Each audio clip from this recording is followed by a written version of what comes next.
Welcome to the Seatrade Maritime Podcast. We shall be turning our attention to the container shipping market with Daniel Richards. Welcome back to the podcast, Daniel. Hi, Marcus, and thanks for having us back on. Daniel, the container shipping market in 2024, I think it's fair to say, was very different from what we expected. Are things now sort of starting to settle and normalise as we move into 2025? Yes, it's certainly been a surprising year and far different from what we all expected 12 months ago. There is a sense that things are beginning to calm down. I think the volatility, some of the uncertainty we saw at the start of the year, that's now reducing in scale. Markets have cooled off from generally where they were in the summer, at least for freight markets, but they do still remain a lot higher than they were 12 months ago, which I think was many people's idea of what a more normal market would look like. If you're looking at spot freight rates from the Far East and Northern Europe, so vessels that are now almost all now going around the Cape of Good Hope, those are still in the 4,500 to 5,000 per 40-foot box range, compared to a pre-Houthi attack level, which has settled closer to sort of $1,500 to $2,000. So it does remain a much more profitable environment for liner operators than was the case 12 months ago. And there are major sources of risk and uncertainty as we move into the start of next year. There's no real sign of the Houthi attacks ending or liner companies being confident that they'll be able to go back through the Suez Canal anytime soon. You have the likelihood, not the certainty, but the likelihood of a renewed port strike in US East Coast ports and Gulf Coast ports in mid-January. And then there's the Trump factor. So it definitely feels that the initial impact of the Cape Good Hope diversions has been absorbed, and those are unlikely to provide further boost to markets. But there are definitely new forms of disruption on the horizon, and it isn't a market that's yet fully back to normal. The Cape of Good Hope diversions, now those have, effectively soaked up all that new capacity in 2024. Is it going to be enough to sort of soak up that wave of capacity that's coming in 2025? It will certainly help. And without the diversions, the industry would clearly be in a very different situation today. Fleet growth will slow next year, and it will slow further again in 2026. It will still be an elevated pace of growth. We think that fleet growth, after being around 10.5% year over year in 2024, will slow to 5-6% next year, and that tapering down further to around 3% the year after. That's still a lot of tonnage to absorb, a lot of big ships to absorb in particular. We don't think it's going to be enough to maintain markets at this level indefinitely. What happens with trade growth? What happens with importers potentially rushing goods in to get ahead of tariffs? What happens with blank sailings and the new alliances? Those will have impacts on markets. So I think as long as the sailings continue, that's potentially putting a floor under markets that's higher than the situation was 12 months ago. But I think the diversions are unlikely to provide an incremental boost to markets as we move into next year. So without the diversions, the market would be looking quite a lot different. With them remaining in place, it's going to be a stronger market than you would otherwise expect, but their continuation won't be enough on its own, we think, to prevent markets falling further from where they sit today. Right, so it provides that floor that you mentioned there. And it's MSI's view that the diversions are most likely going to continue through 2025 because the Houthi attacks are not going to stop. Yes, our base case view across the board now is that 2025 will be effectively the same as 2024, differentiated by how far each individual shipping sector is already avoiding the Red Sea. So really that's a 2026 normalization scenario now for us. That's uncertain. We don't know what will happen when Trump takes office, if he prioritizes the Middle East, if there'll be a flurry of diplomacy there.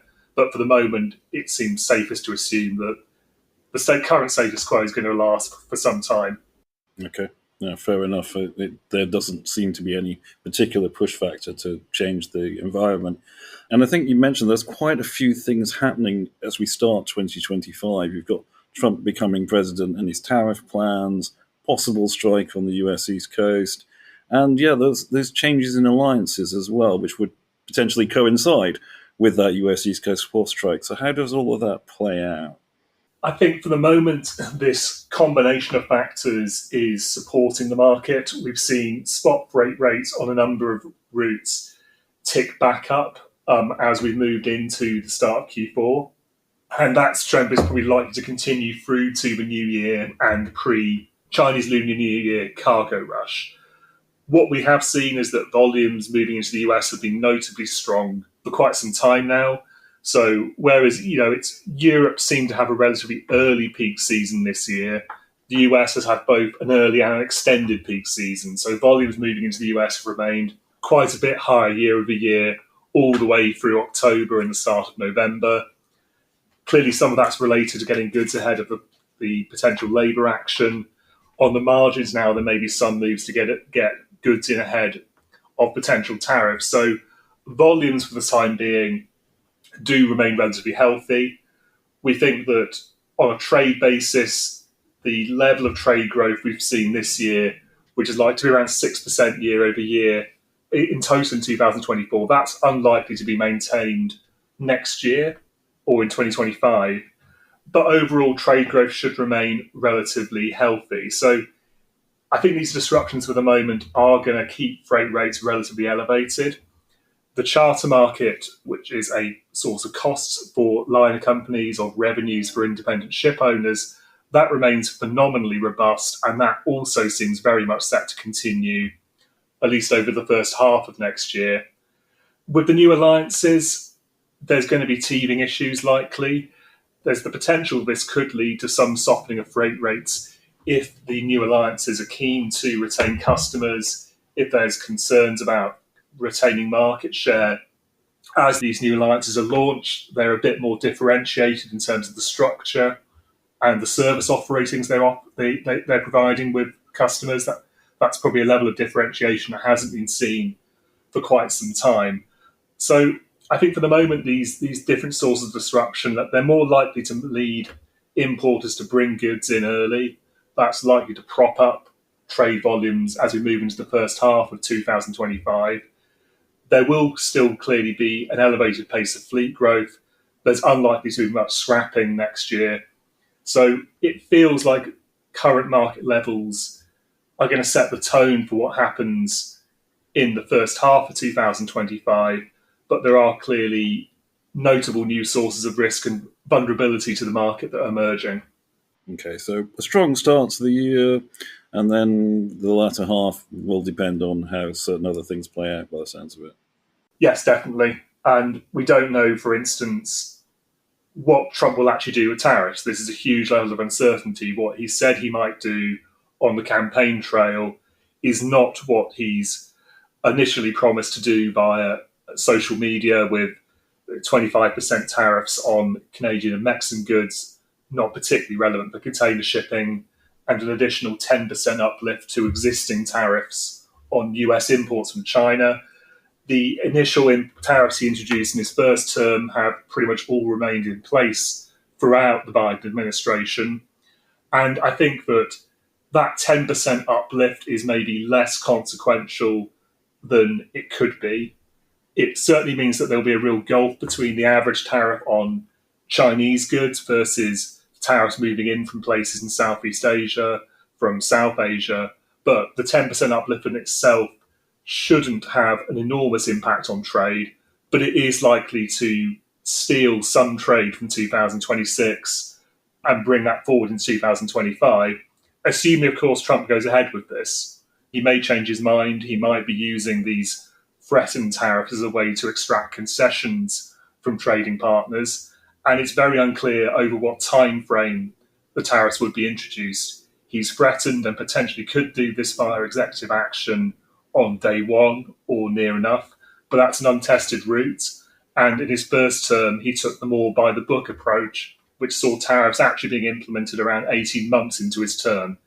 It's very uncertain. we think that the tariffs or the threat of tariffs is going to boost trade growth in 2025 above what you might otherwise see. But beyond that, the specifics become a lot more difficult to predict. Yeah, indeed. Thank you, Daniel. A lot of factors in playing there for container shipping as we move through 2025. If you've enjoyed this episode of the Seatrade Maritime Podcast, make sure to subscribe on the app of your choice, and we look forward to joining you on the next episode.